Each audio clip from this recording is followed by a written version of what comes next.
සුබ දවසක් හැම කෙනෙක්ටම.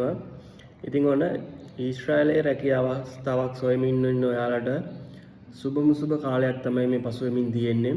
එම ගැන හේතුව තමයි 2026 අප්‍රේල් මාසේ 6 වෙනිදා වෙබ් එක ඕපන් වුණා නිෂ්පාදන සහ ඉදිකිරීම් යන අංශවලට. ඉතින් නිෂ්පාදන අංශයේ වෙබ් එක ක්ලෝස් වුණා පැයක් වගේ ඇතුළත කාලයක් ඇතුළත ඇප්ලිකේෂන් 4000ක් විතරයි ගත්තේ. ඊට පස්සේ 2026 4/7 වන දින වෙබ් එක ඕපන් වුණා රෙනෝවේෂන් එහෙම නැත්නම් ප්‍රතිසංස්කරණ අංශය සඳහා.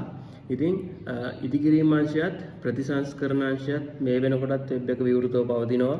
ඔයාලට ටයිල් අල්ලන්න, කපරාදු කරන්න, පොටි අදින්න වගේ වැඩ කරන්න පුළුවන් නම් තවමත් වෙබ් එක විවෘතයි.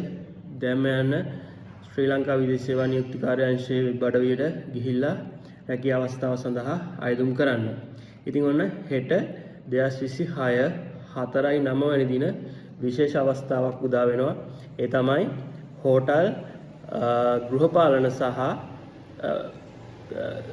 පිරිසිදු කිරීම එහෙම නැත්නම් පවිත්‍රතා අංශය සඳහා වෙබ් එක ඕපන් වෙනවා. විශේෂම කාරණා තමයි මේ දවස් ටිකේම වෙබ් එක ඕපන් වුණේ පිරිමි පාර්ශවය සඳහා. ඉතින් හෙට පිරිමි සහ කාන්තා කියන දෙපාර්ශවයටම අයදුම් කිරීමේ අවස්ථාවක් හිමි වෙනවා. විශේෂ කාරණය තමයි 1800 දෙනෙක්ට විතරයි අයදුම් කරන්න අවස්ථාව හම්බෙන්නේ. ඉතින් ඔයාලා හෝටල් අංශයේ හෝටල් සහ අපනශාලා කියන අංශයේ රැකියාවක් සඳහා අයදුම් කරනවා නම් ඔයාලට හෝටල් ශාස්ත්‍රය හා සම්බන්ධ NVQ level 3 වත් අවශ්‍ය වෙනවා. ඒ වගේම ඔයාලගේ ඉංග්‍රීසි දැනුම හොඳ මට්ටමක තිබිය යුතු වෙනවා. අයදුම් කරන්න මේ දෙක අවශ්‍ය නැති වුණත් ඉන්ටර්විව් එකේදී ඉංග්‍රීසි දැනුම සහ ඒ සුදුසුකම් තියෙන අයට තමයි chance එක හම්බ වෙන්නේ.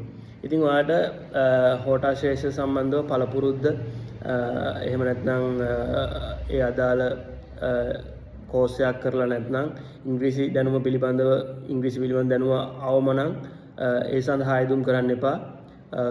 ගෘහපාලන එහෙම නැත්නම් පවිත්‍රතා කියන අංශය සඳහා අයදුම් කරන්න. හරි, එහෙනම් අපි කලින් දවස් දෙකේම වෙබ් එක ඕපන් වුණ ගමන් ඔයාලට මැසේජ් එක දුන්නා ඇප්ලයි කරන්න කියලා. ඉතින් හෙට දිනේ වෙබ් එක ඕපන් වුණ ගමන් අප්ඩේට් එකක් අරගෙන බලාපොරොත්තු වෙනවා. අපිත් එක්ක එකතු වෙලා ඉන්න කියලා අතරෙන් ඉල්ලා සිටිනවා. එහෙනම් අදට මෙච්චරයි තියෙන්නේ. මොන හරි දැනගන්න අවශ්‍ය දෙයක් තියෙනවා නම් පහලින් කමෙන්ට් එකක් දාන්න. ඒ සඳහාත් ඉදිරියේදී වීඩියෝ එකක් අරන් එන්න බලාපොරොත්තු වෙනවා. එහෙනම් අදට ගිහින් එන්න හැම කෙනෙක්ටම ජය වේවා කියලා ප්‍රාර්ථනා කරනවා. බොහොම ස්තුතියි.